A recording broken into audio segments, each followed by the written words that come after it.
So এই পর্বে আমরা এর ভ্যালিডেশন দেখব। ভ্যালিডেশনের জন্য আমরা কি করতে পারি? সেপারেট একটা রিকোয়েস্ট ক্লাস ক্রিয়েট করে নিতে পারি। ওকে? লাইক ফর এক্সাম্পল আমি একটা রিকোয়েস্ট যেগুলো আসতেছে যে আমার ডাটা কি আসতেছে, আমার নেম আসতেছে, প্রাইস আসতেছে। এগুলোকে আমরা কি করব? এখানে আমি ভ্যালিডেট করে নিব। ওকে? এখানে ভ্যালিডেট না করে আমি একটা সেপারেট ক্লাসে ওইটাকে নিয়ে যাব। তো এটা ক্রিয়েট করতে কিভাবে ক্রিয়েট করেন? এটা হচ্ছে পিএইচপি artisan মেক হচ্ছে রিকোয়েস্ট আর রিকোয়েস্ট রিকোয়েস্ট হচ্ছে লাইক হচ্ছে আমার store request okay? STORE request অথবা product store request PRODUCT product store সাধারণত এরকম নেম কনভেনশন থাকে সেটা হচ্ছে স্টোর। কেন এটা আমি স্টোর দিলাম? কারণ হচ্ছে আমি যখন আপডেট করব, আপডেটের জন্য আমি সেপারেট রিকোয়েস্ট ক্রিয়েট করব। এই যে আপডেট। ওকে? এই যে ডান। আমি এখন কোথায় পাবো এটাকে খুঁজে? এটা আপনি এই যে লাইক অ্যাপ ফোল্ডারে চলে যাবেন। ওকে? অ্যাপ ফোল্ডারের ভিতর আপনার HTTP এর ভিতরে আপনার রিকোয়েস্ট। ওকে? এই রিকোয়েস্টের ভিতরে আপডেটের জন্য আপডেট ইউজ করব, স্টোরের জন্য স্টোর ইউজ করব। অথরাইজ অলওয়েজ ট্রু দিয়ে দিবেন। তাহলে আমার অথরাইজ হয়ে যাবে পাবলিকলি অথরাইজড অথবা কোনো একটা কন্ডিশন যেটা আমরা আপাতত দেখব না। অথবা বেশিরভাগ সময় আমরা ট্রুই দিই। ইভেন প্রোডাকশন লেভেলে সব অ্যাপ্লিকেশন আমার ট্রুই দেওয়া। দরকার নাই আসলে এখানে কোনো লাইক আপনি চাইলে দিতে পারেন রিকোয়েস্ট চেক করে অনেক কিছু। ওকে। এখন এটার ভিতরে আমরা কি করব? আমরা পূর্বে কি করতাম? এখানে একটা রিকোয়েস্ট থেকে ভ্যালিডেট করতাম। যে ভ্যালিডেশন রুলস গুলো আমরা লিখতাম না, সেম ভ্যালিডেশন রুলস আমরা এখানে লিখে দিব। লাইক ফর এক্সাম্পল কি? লাইক ফর এক্সাম্পল হচ্ছে আমার কি আছে? আমার নেম আছে আর প্রাইস আছে, তাই না? Name and price. নেম হচ্ছে আমার কি? নেম হবে হচ্ছে আমার like string, strng string and minimum আমি দিয়ে দেব হচ্ছে লাইক মিনিমাম হইতে হবে আমার হচ্ছে ধরেন যে ৫ ক্যারেক্টার। মিনিমাম ৫ ক্যারেক্টার নাম দিতেই হবে। তারপরে হচ্ছে আমার প্রাইস। প্রাইসটা আমার দিয়ে দিব হচ্ছে like for example uh like string and most important যেটা হচ্ছে রিকোয়ার্ড এটা তো আমি দেই নাই। রিকোয়ার্ড। REQUIRED required. ওকে? আর এখানে আমি কি দিলাম? হ্যাঁ, REQUIRED রিকোয়ার্ড।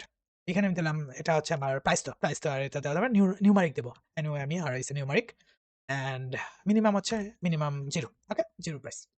অ্যান্ড সেম যে লাইক আমাদের কি আছে? সেম এটা কি করব? আপডেটে দিয়ে দিব। এর মানে যে লাইক কোন থেকে কপি করছে? রিটার্ন থেকে। ওকে। সো এখন বলতে পারেন যে আমার এখানেও সেম জিনিস, এখানেও সেম জিনিস। তো আমি ২ টা ক্লাস কেন ক্রিয়েট করলাম? কারণ হচ্ছে হইতে পারে আপনার আপডেটের ক্ষেত্রে আপনি কখনো একটা ডিফারেন্ট কন্ডিশন ম্যানেজ করবেন। তো ওই সময় তো আর লাইক ফর এক্সাম্পল অবশ্যই আমরা ডিফারেন্ট ম্যানেজ করতেছি। কারণ হচ্ছে আমার এখানে রিকোয়ার্ড আমার তো দরকার নেই। আপডেটের ক্ষেত্রে আমার যে অলওয়েজ নেমটা আমার পাস করতে হবে এমন তো না। তাই না? আমি শুধু প্রাইসটা পাস করে দিলাম। সো এটাও হইতে পারে। বাট সাধারণত আপডেটেও রিকোয়ার্ডটা রাখা হয়। কারণ হচ্ছে যখন ফর্ম থেকে সাবমিট করা হয় তো ওই নেমটাও তো থাইকা যায় সাথে। তো ওইটাও আসলো সাথে। ওকে। সো আমি এখানে দিয়ে দিলাম হচ্ছে ট্রু। ওকে। আপডেটের ক্ষেত্রে আমি রিকোয়ার্ডটা না দিলেও চলবে। ওকে। এখন খেয়াল করেন, আমার এই যে এটা লাইক আমার ভ্যালিডেশন রুলস গুলো আমি কিভাবে আমার এখানে এপ্লাই করাবো? ওকে? এখানে এপ্লাই করানোর জন্য আপনার অলওয়েজ লাইক এই যে এই রিকোয়েস্টটাকে সরায় দিতে হবে। আপনার কাস্টম রিকোয়েস্ট যেটা ওটা নিয়ে আসতে হবে। এটা কিভাবে নিয়ে আসতে পারেন?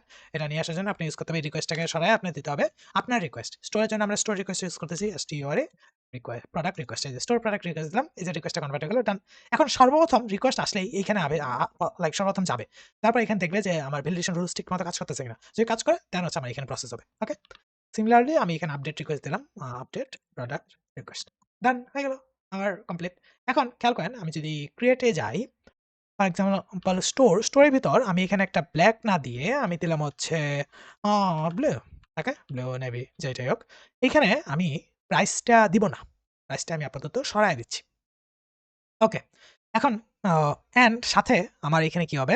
লাইক আমি প্রাইসটা তো রিকোয়ার্ড। তার মানে হচ্ছে আমার এটা একটা এরর দেওয়ার কথা। অ্যান্ড সে কি করতেছে? সে ক্রিয়েট করে ফেললো? আজব! না ক্রিয়েট করেনি। আচ্ছা। ঠিক আছে। এটা আসলে একটা লাভেলের ইস্যু না। এটা হচ্ছে আমাদের অ্যাকসেপ্ট করার ইস্যু আরকি। এটা আমি দেখাই দিতেছি এটা কিভাবে সলভ করবেন। এটা সলভ করার জন্য সর্বপ্রথম চলে যাবেন হচ্ছে লাইক হেডার্স এ এখানে অ্যাকসেপ্ট দিতে হবে হচ্ছে অ্যাপ্লিকেশন JSON ওকে? অ্যাপ্লিকেশন JSON টা অ্যাকসেপ্ট দিবেন।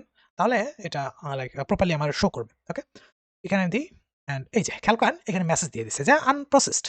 কি মেসেজ কি? The price field is required. Error কোথায়? প্রাইসে। Price field must be required. Okay আমি প্রাইস দিয়ে দিলাম তাহলে। ওকে। যেহেতু প্রাইস রিকোয়ার্ড তাহলে আমি প্রাইস দিয়ে দিই। সমস্যা কি? প্রাইস দিলাম। এখন আসেন কি অন্য একটা এরর যে এটা কয় ক্যারেক্টার? ১, ২, ৩, ৪ ৪ ক্যারেক্টার না আমরা কিন্তু মিনিমাম ৫ ক্যারেক্টার দিছিলাম যদি আপনার মনে থাকে। সো এখানে খেয়াল করেন এই যে must be at list 5 characters তাই না? এই যে একটা ঠিকঠাক মতো এরর দিতেছে আমার। ভ্যালিডেশনটা হচ্ছে অ্যাকচুয়ালি। ওকে। সো এখন খেয়াল করেন ঠিকঠাক মতো ক্লিয়ার হয়ে গেছে কোনো সমস্যা ছাড়া। কারণ কি আমার সবগুলো রিকোয়ারমেন্ট ঠিকঠাক মতো ম্যাচ করছে। কারণ হচ্ছে আমি যদি এখানে 0 দিতাম ফর এক্সাম্পল লাইক -1 দিয়ে দিই। -1 ফর এক্সাম্পল -1 এই যে এখানে the like the price field must be at least 0 okay? আমি যে -1 এ নিয়ে গেছি। ওকে। সো সবগুলো আমার যেই লাইক ভ্যালিডেশন নেম তারপরে হচ্ছে আমার প্রাইস সবগুলো কিন্তু আমার ঠিকঠাক মতো কাজ করতেছে। এই হচ্ছে আপনার প্রপার ভ্যালিডেশন। ওকে? নেক্সট পর্বে আমরা দেখব হচ্ছে আমাদের ইমেজটা কিভাবে আপলোড করতে হয়। ওকে?